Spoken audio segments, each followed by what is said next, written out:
Hi hello friends, ಎಲ್ಲರಿಗೂ ಮಂಗಳ ಪಾಕಶಾಲೆಗೆ ಸ್ವಾಗತ. ಬನ್ನಿ, ನಾನಿವತ್ತು ಪನ್ನೀರ್ ಕುರ್ಮಾ ಮಾಡ್ಕೊಳ್ಳೋದು ಹೇಗೆ ಅಂತ ತೋರಿಸ್ಕೊಡ್ತೀನಿ. ಈಸಿಯಾಗಿ ಮನೇಲೇ ಮಾಡ್ಕೊಳ್ಬಹುದು. ಮಾಡೋದಕ್ಕಿಂತ ಮುಂಚೆ ಇನ್ನೂ ನನ್ನ ಚಾನಲ್ನ ಸಬ್ಸ್ಕ್ರೈಬ್ ಮಾಡ್ಕೊಳ್ಳದೆ ಹಾಗೆ ನೋಡ್ತಾ ಇದ್ದರೆ ಪ್ಲೀಸ್ ನನ್ನ ಚಾನಲ್ನ ಸಬ್ಸ್ಕ್ರೈಬ್ ಮಾಡ್ಕೊಳ್ಳಿ. ಹೊಸ ವಿಡಿಯೋಕ್ಕೋಸ್ಕರ ಬೆಲ್ ಐಕನ್ನು ಕ್ಲಿಕ್ ಮಾಡಿ.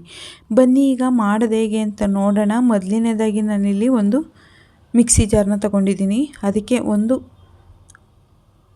2 ಸ್ಪೂನ್ನಷ್ಟು ಗಸಗಸೆನ ಸೇರಿಸ್ಕೊಳ್ತಾ ಇದ್ದೀನಿ. 2ರಿಂದ 3 ಸ್ಪೂನು ತೆಂಗಿನ ತುರಿನ ಸೇರಿಸ್ಕೊಂಡಿದ್ದೀನಿ.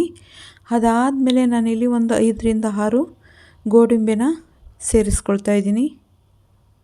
ಸೇರಿಸ್ಕೊಂಡು ಸ್ವಲ್ಪ ನೀರನ್ನ ಸೇರಿಸ್ಕೊಂಡು ರುಬ್ಬೋದಕ್ಕೆ ಎಷ್ಟು ಬೇಕಷ್ಟು ನೀರು ಸೇರಿಸ್ಕೊಂಡು ನುಣ್ಣಗೆ ರುಬ್ಕೊಂಡ್ಬಿಡೋಣ.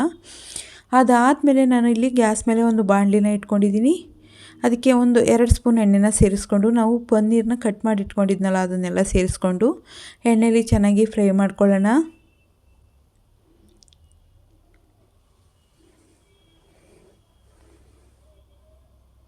ಸಿಮ್ಮಲ್ಲೇ ಇಟ್ಕೊಂಡು ಇದನ್ನ ಫ್ರೈ ಮಾಡ್ಕೊಳ್ಬೇಕು, ಇಲ್ಲಾಂದರೆ ಜಾಸ್ತಿ ಒತ್ತಿಬಿಡುತ್ತೆ.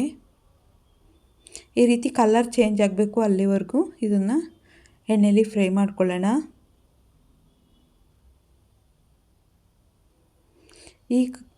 ಈ ಕುರ್ಮನ ಮಾಡಿಕೊಂಡ್ರೆ ತುಂಬಾ ಚೆನ್ನಾಗಿರುತ್ತೆ. ದೋಸೆ, ಚಪಾತಿ, ರೊಟ್ಟಿ ಈ ಥರದಕ್ಕೆಲ್ಲ ಯಾವುದಾದ್ರೂ ರೈಸ್ ಬಾತ್ ಮಾಡಿಕೊಂಡ್ರೆ ಈ ಕುರ್ಮನ ಬಳಸ್ಕೊಳ್ಬೋದು. ತುಂಬಾ ಚೆನ್ನಾಗಿರುತ್ತೆ.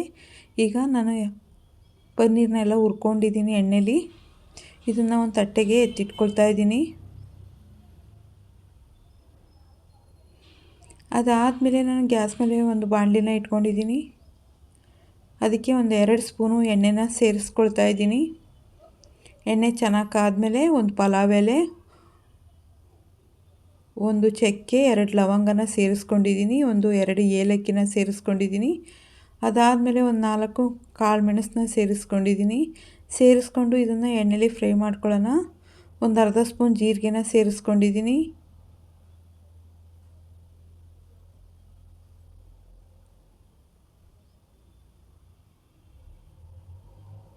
ಸೇರಿಸ್ಕೊಂಡು ಇದನ್ನು ಎಣ್ಣೆಲಿ ಚೆನ್ನಾಗಿ ಫ್ರೈ ಮಾಡ್ಕೊಳ್ಳೋಣ. ಅದಾದಮೇಲೆ ನಾನಿಲ್ಲಿ 2ರಿಂದ 3 ಈರುಳ್ಳಿನ ಮೀಡಿಯಮ್ ಸೈಜು ಕಟ್ ಮಾಡಿ ಸೇರಿಸ್ಕೊಂಡು ಚಿಕ್ಕದಾಗಿ ಕಟ್ ಮಾಡ್ಕೊಳ್ಬೇಕು ಈರುಳ್ಳಿನ. ಇದನ್ನು ಚೆನ್ನಾಗಿ ಫ್ರೈ ಮಾಡ್ಕೊಳ್ಳೋಣ. ಅದಾದಮೇಲೆ 1/4 ಸ್ಪೂನಷ್ಟು ಅರಿಶಿನ ಸೇರಿಸ್ಕೊಳ್ತಾ ಇದ್ದೀನಿ. ಅದಾದಮೇಲೆ 1 ಬಟ್ಲಿನಷ್ಟು ಸಿಹಿ ಮೊಸರನ್ನ ಸೇರಿಸ್ಕೊಳ್ತಾ ಇದ್ದೀನಿ. 1 ಸ್ಪೂನಷ್ಟು ಶುಂಠಿ ಬೆಳ್ಳುಳ್ಳಿ ಪೇಸ್ಟ್ನ ಸೇರಿಸ್ಕೊಳ್ತಾ ಇದ್ದೀನಿ.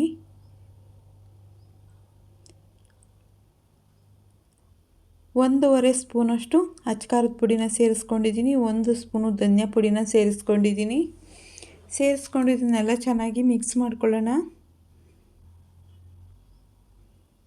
ಅದು ಚೆನ್ನಾಗಿ ಕುದ್ಮೇಲೆ ನಾನು 2 ಟೊಮೊಟೊನ ಈ ರೀತಿ ಪೇಸ್ಟ್ ಮಾಡಿಟ್ಕೊಂಡಿದ್ದೆ ತುರಿದ್ಬಿಟ್ಟು ಅದನ್ನು ಸೇರಿಸ್ಕೊಂಡು ಚೆನ್ನಾಗಿ ಹಸಿ ಸ್ಮೆಲ್ಲು ಟೊಮೊಟೊದು ಹೋಗೋವರೆಗೂ ಹುರ್ಕೊಳ್ಬೇಕಾಗುತ್ತೆ. ಚೆನ್ನಾಗಿ ಹಸಿ ಸ್ಮೆಲ್ ಹೋದ್ಮೇಲೆ ನಾನಿಲ್ಲಿ ಒಂದು ಸ್ವಲ್ಪ ನೀರನ್ನ ಸೇರಿಸ್ಕೊಳ್ತಾ ಇದ್ದೀನಿ.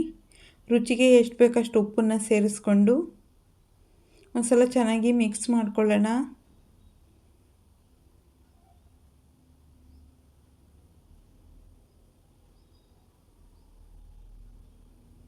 ನಾನು ಹುರಿದಿಟ್ಕೊಂಡಿರೋ ಪನ್ನೀರನ್ನ ಅದು ಚೆನ್ನಾಗಿ ಕುದ್ಮೇಲೆ ಸೇರಿಸ್ಕೊಳ್ತಾ ಇದ್ದೀನಿ.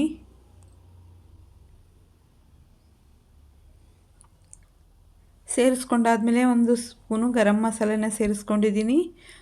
1 ಸ್ಪೂನು 1/2 ಸ್ಪೂನಷ್ಟು ಕಸ್ತೂರಿ ಮೆಥಿನ ಸೇರಿಸ್ಕೊಂಡಿದ್ದೀನಿ.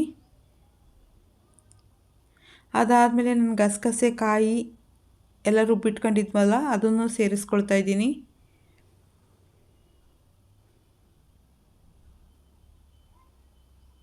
ಸೇರಿಸ್ಕೊಂಡು ಒಂದು ಸಲ ಚೆನ್ನಾಗಿ ಮಿಕ್ಸ್ ಮಾಡ್ಕೊಂಡಿದ್ದಾದಮೇಲೆ ನಾನು ಮಿಕ್ಸಿ ಜಾರ್ಗೆ ಇನ್ನೊಂದು ಸ್ವಲ್ಪ ನೀರನ್ನ ಸೇರಿಸಿ ಅದಕ್ಕಿಂತ ಮತ್ತೆ ಸೇರಿಸ್ಕೊಂಡಿದ್ದೀನಿ 2ರಿಂದ 3 ಸ್ಪೂನಷ್ಟು.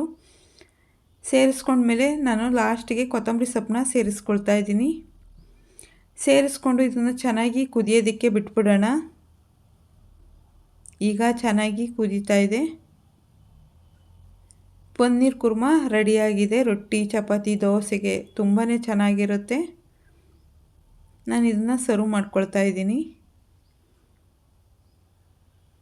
ಯಾವ್ದಾದ್ರು ರೈಸ್ ಬಾತ್ಗೂ ತುಂಬಾ ಚೆನ್ನಾಗಿರುತ್ತೆ. ಈ ರೀತಿ ಒಂದು ಸಲ ಮಾಡಿ ನೋಡಿ. ನಿಮಗೇನಾದರೂ ಈ ವಿಡಿಯೋ ಇಷ್ಟ ಆಯಿತು ಅಂದರೆ ಪ್ಲೀಸ್ ಒಂದು ಲೈಕ್ ಮಾಡಿ, ಶೇರ್ ಮಾಡಿ, ಸಬ್ಸ್ಕ್ರೈಬ್ ಮಾಡಿ. ಹೊಸ ವಿಡಿಯೋಕ್ಕೋಸ್ಕರ ಬೆಲ್ ಐಕನ್ನು ಕ್ಲಿಕ್ ಮಾಡಿ. ಯಾರ್ಯಾರು ವಿಡಿಯೋ ನೋಡಿದ್ದೀರೋ ಅವ್ರಿಗೆಲ್ಲ ಧನ್ಯವಾದಗಳು.